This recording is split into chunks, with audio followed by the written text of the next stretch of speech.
Sports talk conversations with a good laugh mixed in. This is the Sports Talk with Thetford and Ashby podcast from Double T 97.3, presented by Cantex Roofing and Construction.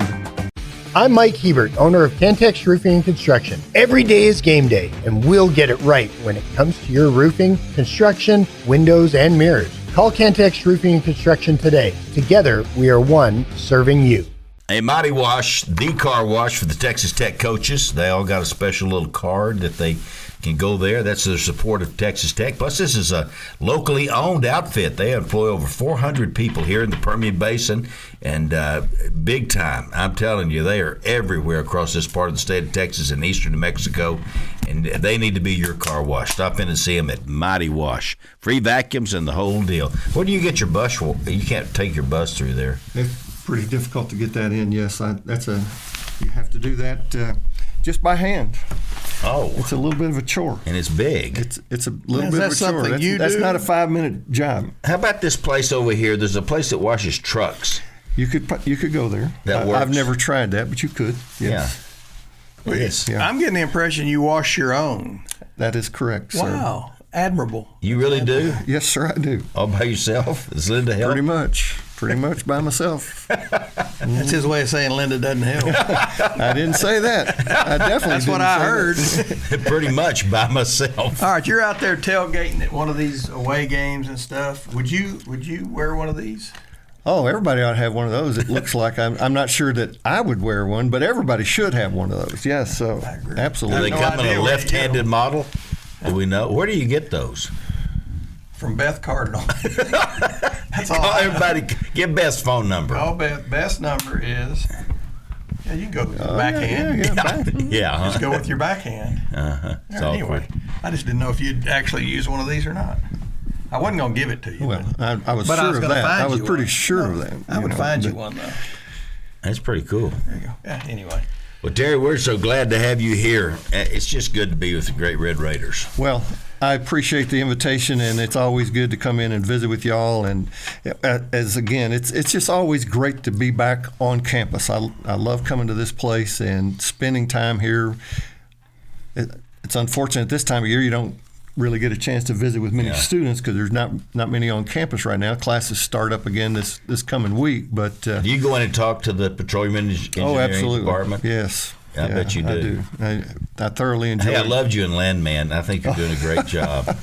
Or what would be your role? Which one of those would be you? He'd be Billy. Yeah. I was the guy that got burned up in that very first episode. All crispy now. Yeah.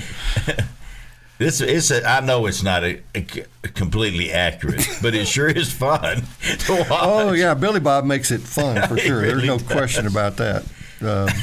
He's quite the character. I enjoyed the little bit of time I got to spend around him on set. He was fun. Yeah, you've been down there kind of talking to him a little bit. Well, I was early on before they got started, actually filming, and I was around when they shot the first scene when you saw the giant fire. Yeah. And that was kind of the end of my activities with them. Well, but you were a part. None of us had been a part. Well, we're just watching it. I think you're probably better off just watching. But Texas Tech's getting lots of Texas Tech has gotten a lot good. Some of it positive, and some of it maybe not so positive. But yes, we have. Overton Hotel, Plains Capital. First couple of episodes, it looked like we're all just bumpkins, double T tattoo on our shoulder, and just. And we're not all bumpkins. Some of us are bumpkins, but people not all. People are watching us right now going, yeah, you are. All of us are, not Terry, but all David and I are. But now then, we got the shiny girl's going to go to Tech, and the football quarterback is going to, he's... Well, yeah, if I was him, I would too. Yeah. Follow her to wherever. Well, it's just fun. And, it's just Midland and Odessa, and... I watch it and I go, yeah, I drive down that road. What's the least realistic thing in it? Well, the death? Yeah. Not that much death. The destruction in that first episode with the well blowing up the way it blew up, I had a lot of discussion with them about that ahead of time, but they insisted that was going to happen. It's Hollywood. It was going to happen. And so I just tried to help them come up with a scenario that was at least plausible. This could happen. Okay. And at any rate. But it sounds like you're not on board anymore. That is correct. And it's your decision. No, I wouldn't say that. Okay. Yeah. But you're sort of a straight shooter. I made some comments with the crew. Now, the actors, I thoroughly enjoyed working with those folks. And they were very interested in learning a little bit about the oil business. We had a 2-day classroom session with them in Fort Worth before we started doing any of the filming, and kind of gave them an overview of the oil and gas business and how it works, and that it wasn't Carlsbad Cavern down there underground full of oil, that the oil was actually in the rock, and just some of the basics like that. And then originally that pumping unit that you saw pretty much on fire in that first episode, originally the way it was written, that pumping unit was going to explode and kill those people, and then of course have a fire. And I explained to them, when I read that script, I explained to them that that pumping unit's 99.9% steel. There's nothing flammable about that steel, and so it's not likely that the pumping unit would blow up like you were depicting it in this what you're presenting me here. I said, but we could come up with a scenario where you could have a fire big enough in front of it to get what you're trying to accomplish here without thinking that the pumping unit would explode. And we could have it somewhat realistic, but I've had several comments from some friends of mine that are in the industry about that first episode, and most. Again, 99.9% of the people wouldn't know this or wouldn't notice it, but the guy that was hammering on that wrench was actually hammering it in the direction that closes the valve instead of opening the valve, because he's turning the valve the wrong direction. Yeah, I noticed that. Yeah. And and then. What is it, righty-tighty? That's it, lefty-loosey. Lefty-loosey. You've got it. You could work in the oil field. I know I could be a production guy. You could be in the oil field, no doubt about it. And so anyway, I had been working a couple of days ahead of time on this scene with the safety people with Paramount Pictures, and kind of reviewing what we were going to do. And I was really impressed with the special effects guys when they get ready to shoot these scenes. They had a 500-gallon propane tank in the background, and then they had a large tank of diesel, and they had piped underground over to the wellhead this propane and diesel so that they could get this spark, and it would ignite the propane, and then they pumped the diesel in as fast as they could, and that's how you got all that black smoke going everywhere. And so are you there when they're doing it? Yes. Okay. Yes. So you're standing over there on the side. So, we've kind of reviewed how that's going to work and the safety and to get the spark. If you recall, the guy's hammering on that wrench, and then there's a little spark in the deal.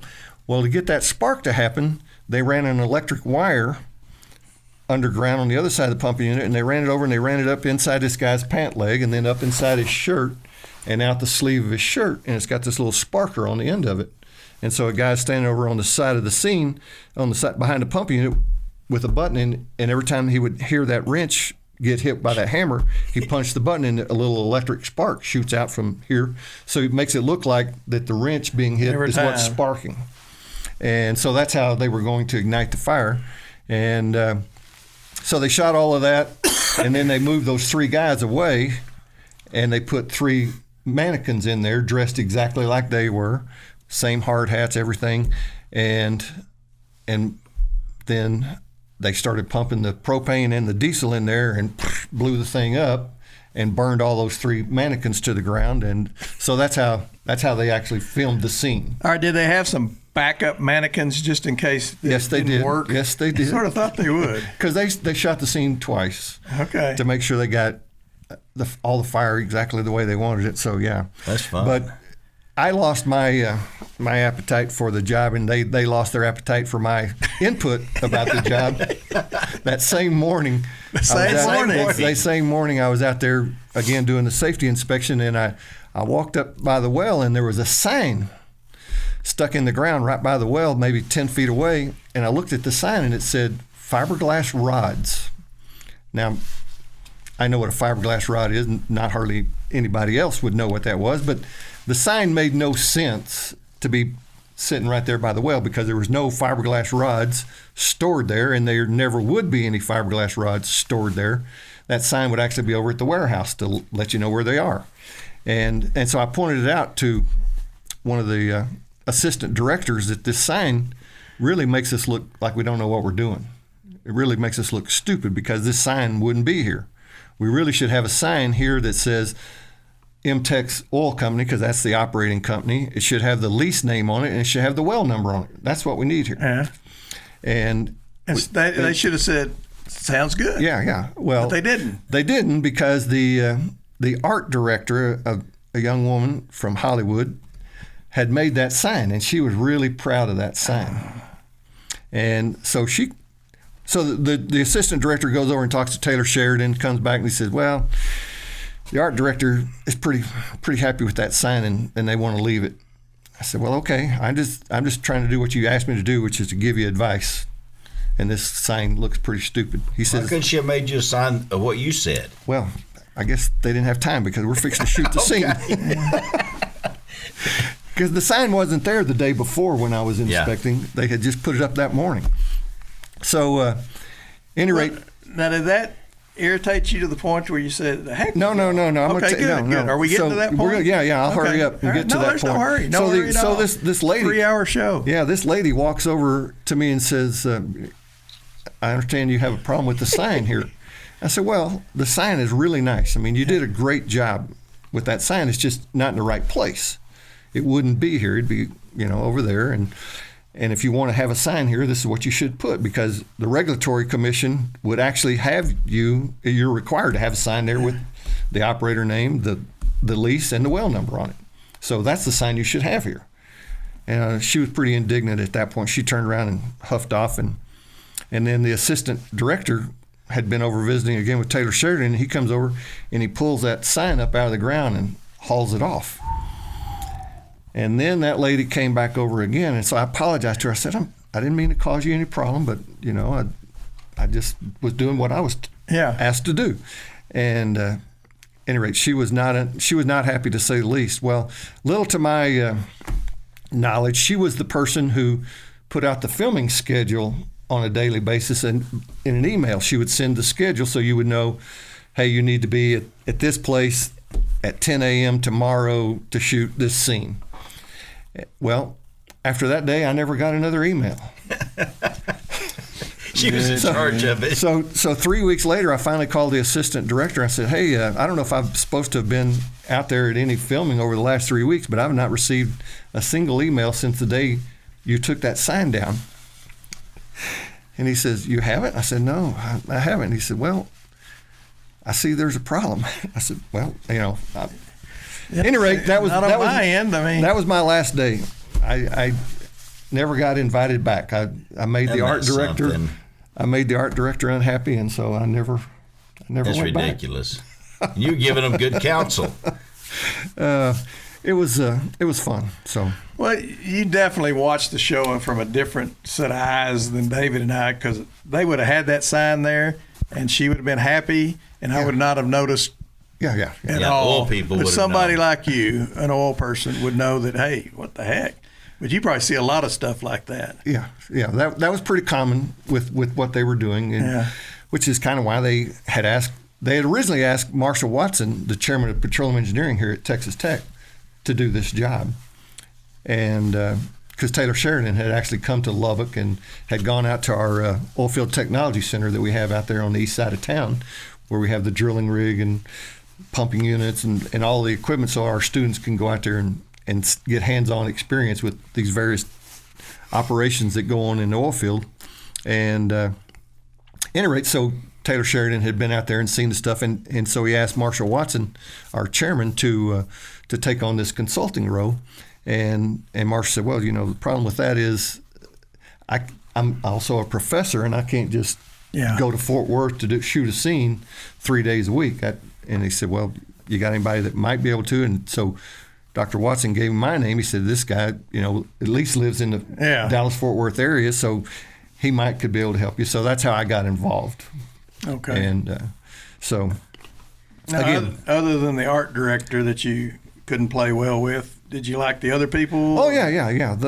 Like I said, the people who are actually shooting the scenes that you see that are oil field related, not the golf course or the law office or any of those places. places. The bedroom scene. Yeah. I was not Did invited. you help them on those? I was not invited. Really, what you ought to do here. Yeah. They actually have a person. I saw the name in this, and when I was getting these emails, you got a roster of all the people and what their job title is, and they have somebody called the intimacy coordinator.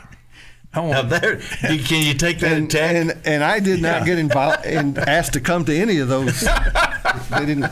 So. Intimacy coordinator. Yeah. So. Well, they're a pretty rough person, whoever that is. All I know, go for it. It's crazy. So it's kind of gotten out of hand a little bit on the intimacy part. Yeah. And the language is a little. The language is pretty rough, too. But I understand that's probably pretty typical in the oil field. Yeah. You better have some pretty thick skin. Yeah. And from what I've been told, they actually like to show that skin a lot more than I've seen in the oil field. Yeah. Don't remember seeing. Well, we want you to tell us about all your trouble with the cartels when we come back, because evidently that's a big deal in the oil field. You got the cartels out there stealing your planes. Yeah, stealing the planes. I guess that's why I don't own a plane. I don't want it stolen. Don't want it stolen. Yeah. Can you stay a little longer? I can if you need me to stay. Well, we want to talk. Sure. Get back to that's. We might want to talk about sports here. Because I love the Landman. I've been watching it. Well, I'm glad you do. It's good. Yeah, I'm glad you're enjoying it. I have not seen the last couple of scenes, so I don't know. I need to get back to it, but I just haven't. It's good. All right, we're going to be right back. Terry Fuller's here on Sports Talk with Thetford and Ashby. Sports Talk conversations with a good laugh mixed in. This is the Sports Talk with Thetford and Ashby podcast from Double T 97.3, presented by Cantex Roofing and Construction. Hey, quarter four, this is the old Cardinals. You used to the new name yet, quarter four? I haven't gotten used to that new name, but... it's growing on me. Yeah. It's. I like that's it. Good. Yeah, I think they've done good. And they do a good job over there with Texas Tech gear. Yes, they do. Big time. And they, of course, Brad White's the same people. And the people didn't change. It's just they changed the name. And absolutely wonderful store. Everything you're looking for. Great apparel. And, of course, they outfit teams and uniforms and trophies and so many things. We use them for a lot of things, and they are the best. At quarter four, just outside the loop on Slide Road. All right, real quickly, I told the people earlier in the show about the article they wrote on Terry, which is pretty interesting. I'm going to read some quotes from you and see if these are This could correct. be dangerous. Make some up, Gary. And I'm going to read it like Terry would have said it. Texas Tech Texas Tech gave me all the tools I needed. It allowed me to change other people's lives. It gave me that skill set and, more importantly, confidence. I've been beaten to the ground, been told that I can't do anything, but you get up off the ground, you say, yes, I can. That's what Tech did for me, and I hope it still does for students today. Tech teaches you life skills, not what's in the classroom, but outside it. And that's how, not necessarily the classroom too, but not what's in the classroom, but outside it. And that's how you have a chance to be more successful in life than if you would just book learning. That's the beauty of Texas Tech. That's a good quote. Tech been very, very good to you. Yeah. You are correct. And you've been very, very good to Tech. Well, Texas Tech took me from not being all that successful a background to having an opportunity to make something. And I can never repay Texas Tech, and in particular Dr. Harold Winkler, who is the person who introduced me to petroleum engineering when I was a high school student, and got me off on that into that path for a career. it's hard to pay back somebody who really set you an opportunity to set yourself on a pathway that. Well, you were just up visiting Tech, right? You're up visiting Tech. Yes, I was. You run across him. Yes, I was looking to be an engineer. I didn't know what kind of engineer. Being from Amarillo, Paladura, as we were talking about a little bit earlier, on my side of town, an engineer was the guy that drove the train for Santa Fe Railway. Yeah, we didn't have any role models as engineers, so I really didn't know too much about it. All I knew was civil engineering and mechanical engineering. That's the only two things I'd ever heard of. It's 1973. I come to Tech while I was still in high school to tour engineering and learn a little bit more about those two departments. And those guys were really nice. And at lunchtime, they were taking me to the Student Union building to have lunch. And we were walking across the engineering quay out there, that grassy area. And just so happened, while we're walking across the grass, another gentleman comes walking out there, and they stop and they introduce me to this guy. And his name was Dr. Harold Winkler, and he was chairman of Petroleum Engineering. And he says, well, while you're here on campus, why don't you come over and let me tell you about petroleum engineering? And I was like, what are you talking about? I'm thinking, I didn't say this to the guy. I wasn't that stupid, but I was stupid. And you thought it was like oil change? Yeah. I didn't know a thing about petroleum engineering. I'd never even heard of petroleum engineering. Why? Because the price of oil was $3 a barrel. Yeah. And it had been $3 a barrel for decades. It just never changed. It was always $3. And so we get over to lunch, and in those days, we had those paper catalogs that listed all the classes you're going to take, and I opened that thing up, and I'm looking at it, and for the very first time, I actually realized every engineering student takes the exact same class when you're freshmen, so it doesn't really matter if you're in mechanical or civil or petroleum or chemical, whatever. Everybody's going to take the exact same classes, so now I got a piece of information I didn't have before. I go over to, we finish lunch, and I go over to petroleum engineering, and it was a tiny, tiny building. I mean, there were fewer than 100 students in petroleum engineering. And sit down at Dr. Winkler's desk, and he says, if you're a petroleum engineering student, I can guarantee you a summer job. He said, we got these oil companies over here in Levelland, 30 miles away, Brownfield, 35 miles away, Midland, 100 miles away, and they hire every one of our students for a summer job. So nobody in mechanical said a word about a summer job. Nobody in civil said a word about a summer job. So now you got my attention because I know I need money. And so he looks at my SAT score and class president and all that other, stuff that you think is important because your parents have told you it's important, your teachers have told you it's important, but it's really not. But that's what you've been told, so that's what you do. He looks at all that and he says... Your permanent record. Yeah. He looks at all that and he says, in fact, Mr. Fuller, if you'll go into petroleum engineering today, I'm going to offer you a $500 scholarship. Now you have all of my attention because in 1973, tuition at Texas Tech was $4 an hour. $4 an hour. So you could take 17 hours of engineering classes for $68.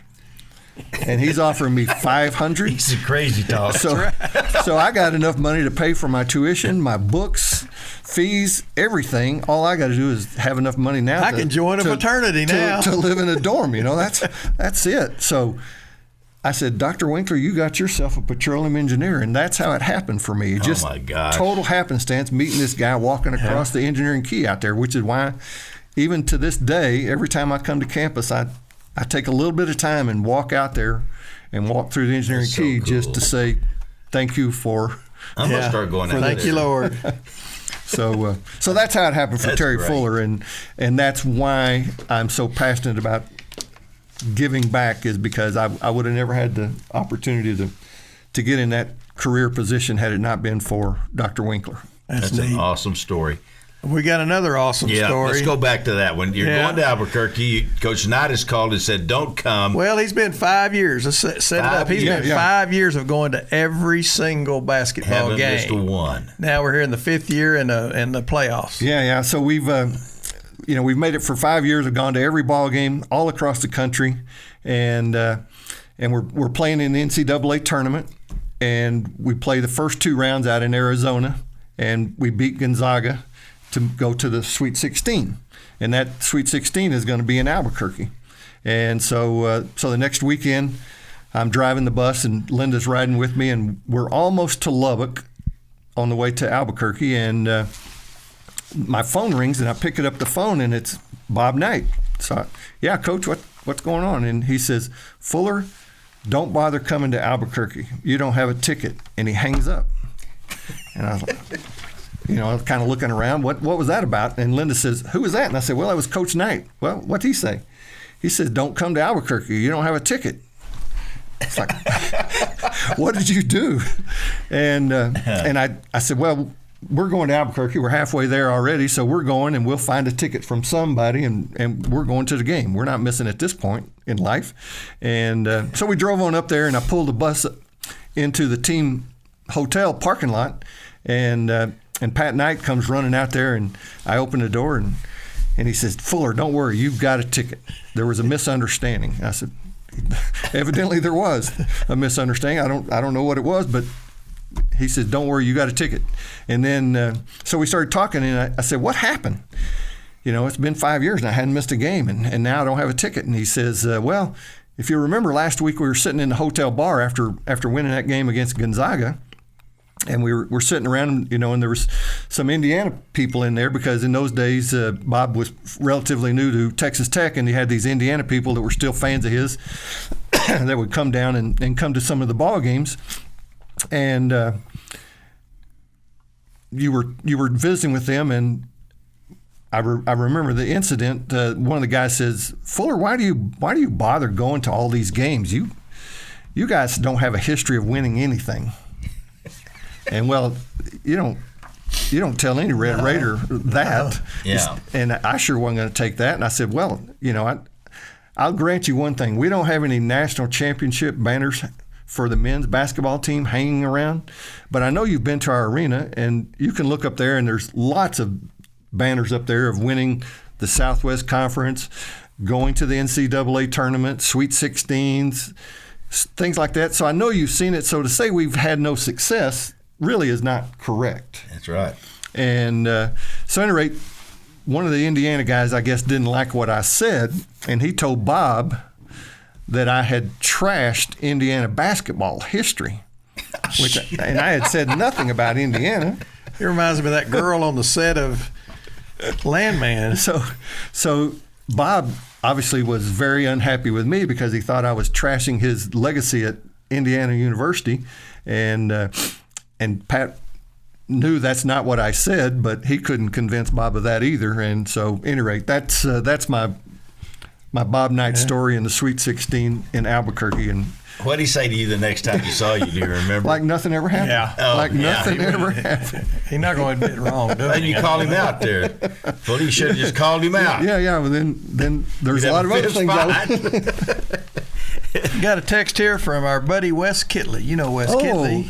I'm so glad that you brought that up, because he says, y'all take it easy on my guy. Well, I appreciate that. I was going to mention to you, I'm sure you're aware of this, but we're going to be celebrating the life and legacy of our close friend Corky Oglesby. I know you spent a lot of time around Corky, and as we all have. And at any rate, we're going to be having the first indoor track meet next weekend. The Corky Classic starts on Friday.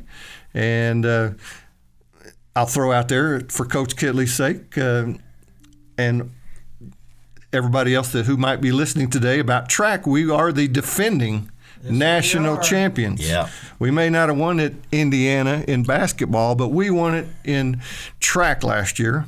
And so we're the defending national champions, and I'm looking so forward to getting the season kicked off next weekend here in Lubbock. You gave Coach Kitley a little time. Terry, I think we're going to have so many champions. We are so blessed. We are to have Wes Kitley. We are, and he's just, besides being a great coach, a great ambassador for Texas Tech, he's just genuinely a great person. Yeah, he is. He just treats everybody the way you want to be treated. Yeah. There's not anybody any better on this campus than Wes Kitley. You got it. We agree. He is He's phenomenal. We're so glad he's here. You know the story when Gerald hired him, don't you? I'm sure he told you. They met. Where'd they meet, Gary? Somewhere down there. And Coach. Oh, is it Abilene? I think. Yeah, somewhere like in the middle. Yeah. Well, let's see. Well, he was coaching in Abilene at the time. He was coaching in Abilene. I thought so they might have met somewhere between here and there. But anyway, Coach Myers has gone down to hire him, and of course Wes didn't know he won all those national championships at Abilene Christian, and they go and his wife went with him, and anyway, she's sitting in the car and he's in there talking to Coach Myers, and Coach Myers offers him $65,000, I think, or something like that, and then. Wes is just overwhelmed with that. It's so great. He says, well, let me go talk to my wife. She's out here. And so he gets to the door, and Coach Myers yells, Coach, $85,000. Coach Myers is a negotiator. And he loves it. He loves it here. Oh, no question about it. And his wife, Linda, she's just a champion. And, they're a great family. Yeah, okay, really are. Let's do a couple of these texts because sometimes I forget we even do texts, but we've got them and we appreciate them. All right, texter says, Gene Arrington and Robert Eccles were members of the Paladura State Championship basketball team in 1956. Yeah, Gene Arrington. Yeah. It was Gilly the coach? Yes. Oh. Terry and Linda are great Red Raiders. Everybody knows that they gave back to Tech athletics, but they have a scholarship endowment at every college at Texas Tech. Is that a fact? Yes, sir. That is a fact. That's quite a fact. At every college at Texas Tech? Yes. How many are there? Well, I think there's maybe, 13 or something like that. But you have to understand, my wife is not an engineer. She's got her degree in liberal arts. She's her degree from Texas Tech, psychology and English. Psychology. Yeah. Has that helped? Well, it hadn't helped me a lot. You? It hadn't helped me a lot, but it's helped her understand me a little bit, maybe. But I took one course, and then I really wish I'd have paid more attention because it could come in handy. What, Fun Machine? No, psychology. Oh, psychology. Texter says, what's the name of the show y'all were talking about? And that's Landman. Landman. And It's on Paramount Plus or whatever. Anyway. Did they pay you to do that, or did they you were just a assistant? As it turns out, I was just a volunteer, evidently, because I never As it turns out, it was what volunteer. On my terminology, it would be called a dry hole. I drilled a dry hole. I didn't get anything. Okay. Yeah. But they got what they paid for, evidently. Where did you meet Linda?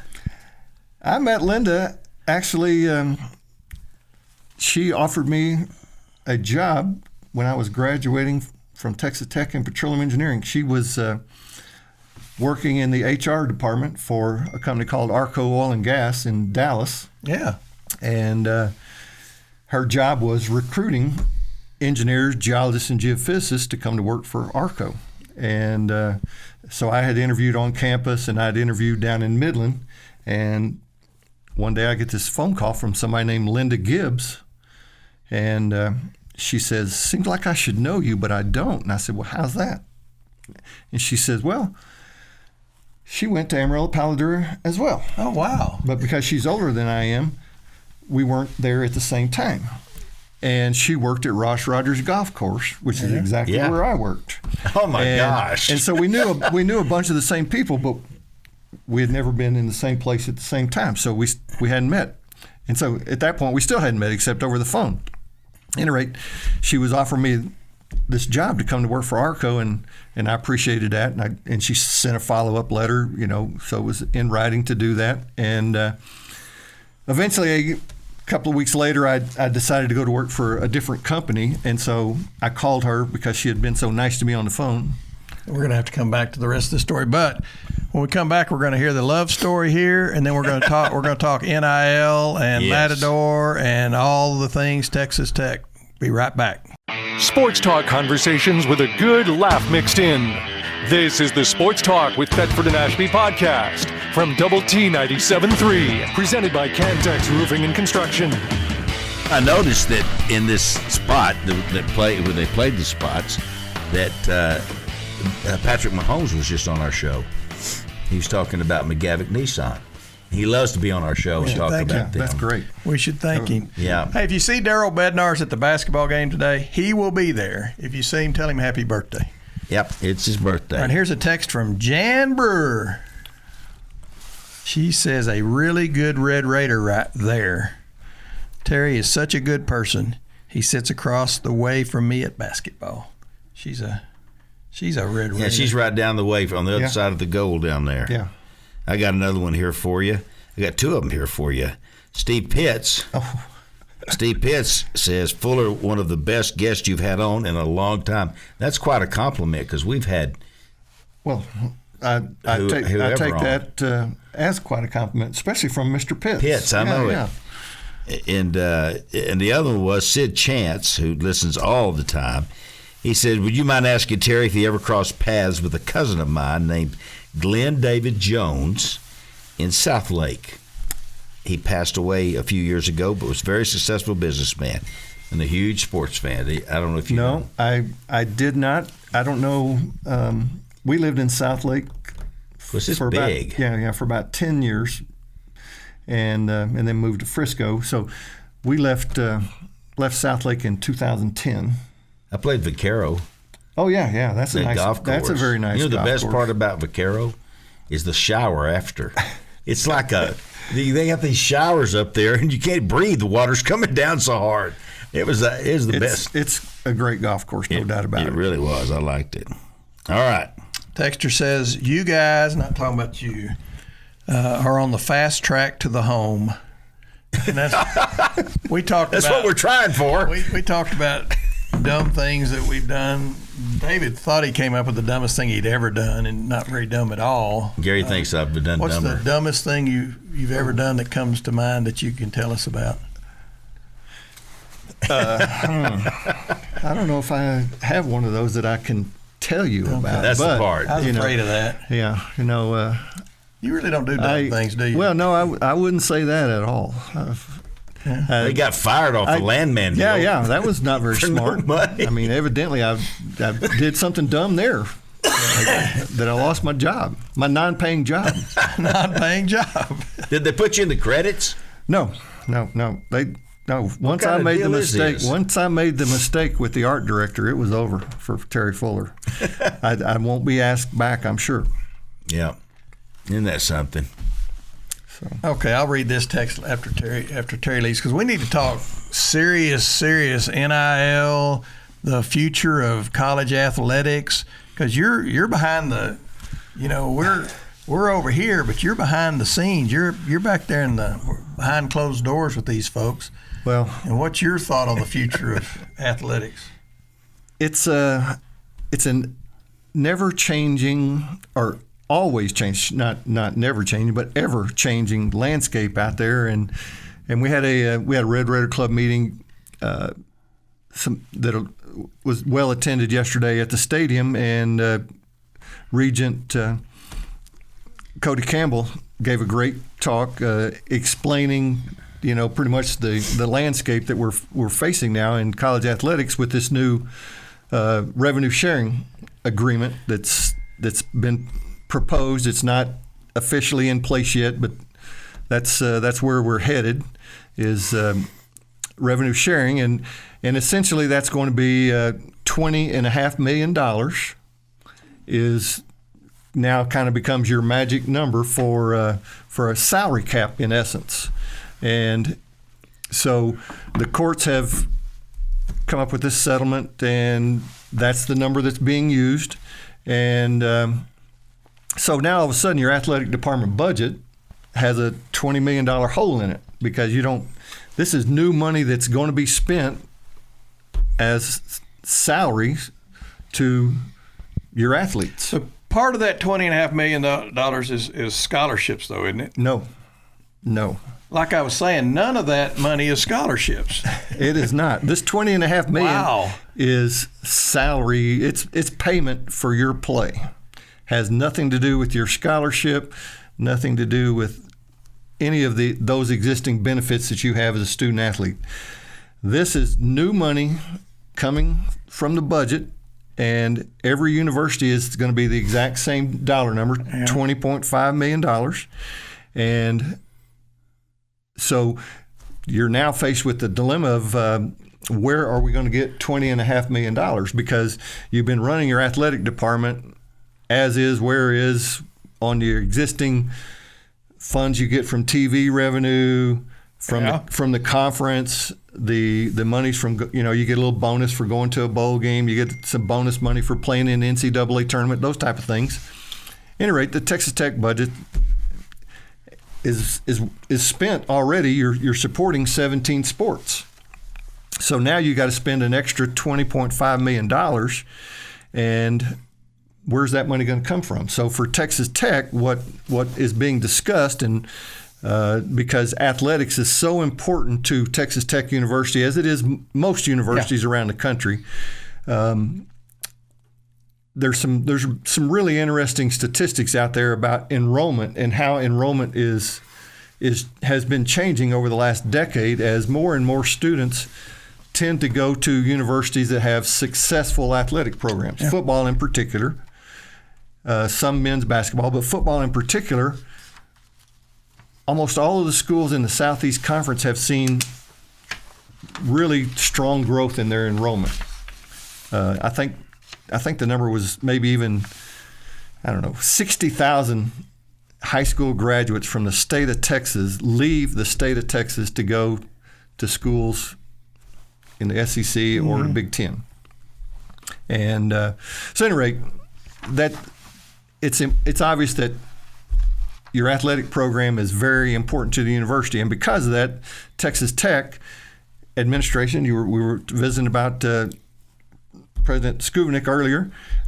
He has committed, with the support of the Board of Regents, that Texas Tech is going to fund a portion of that $20 million out of the Texas Tech ordinary budget. So maybe $10.5, $11 million are going to come from the university, and they have promised that money will not be, or that will not be extra charges to students. Yeah. We're not going to increase tuition. We're not going to increase student fees. It's going to come out of the university's budget somewhere, an extra $10 million. So that's going to leave the athletic department come up with another $10 million, essentially. Yeah. And the NIL collectives, all of that is going away. So the Matador Club is folding into the Texas Tech Athletic Department. Collectives will no longer be allowed. So will there be a Matador Club, or will it be the Red Raider Club? It'll be the Red Raider Club. There may be some rebranding that happens, but the Matador Club as a NIL collective will no longer exist. Yeah. And so the Red Raider Club is going to be looking for ways to increase donations, because we're going to have to come up with that extra, $10 million. If the university is going to pay 10, athletic department is going to have to pay 10, and that's going to come from donors in some shape, form, or fashion, whether it's, a direct donation, increased ticket prices, premium seating, those type of things. But donors are going to fund the vast majority of that. Now, the good news is the Matador Club has been in operation for a couple of 3 years, and they've been averaging about $10 to $11 million a year that they've fundraised.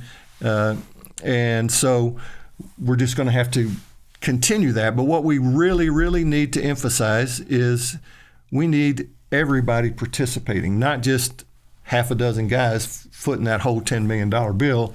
We need thousands of people participating. I think there's something like maybe 250,000 living alums of Texas Tech University. And so we need to get as many of that 250,000 involved, even if it's, I'll donate $10 a month. If that's what you can do, we need you. Never feel like that you can't participate, because you can. Mm-hmm. If you can give 10, great. If you can give 25, that's even better. If you can do 100, terrific. The point is, we need thousands of people participating in that effort.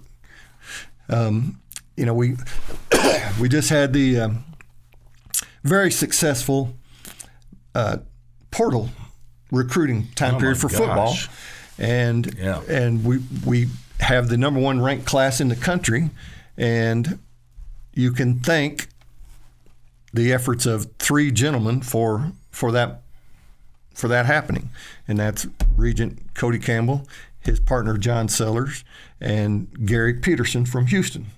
They fronted that money, and now we're going to effectively try to raise that $11 million that we spent on these players to help pay those guys back. Mm-hmm. But that's just the kind of commitment that you have at this university for athletics, is you have some people who are very willing to be a part of supporting what we do. I'm going to go back to a point you just made, Terry, is those guys, I mean, you got to have those guys. You got to have the big guys.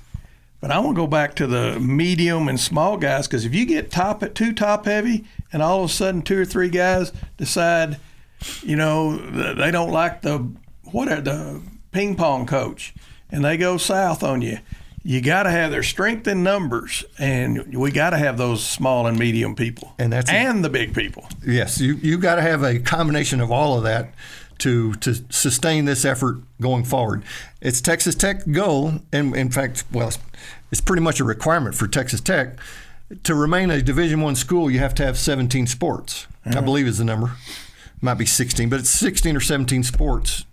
And that's exactly the number that we have currently. Yeah. So we cannot drop a single sport to save money, or we wouldn't be a Division I school, and then we could no longer have the football team and men's basketball team. So we are going to have to. A lot of our sports that you're talking about, because obviously you're not going to drop football, basketball, baseball.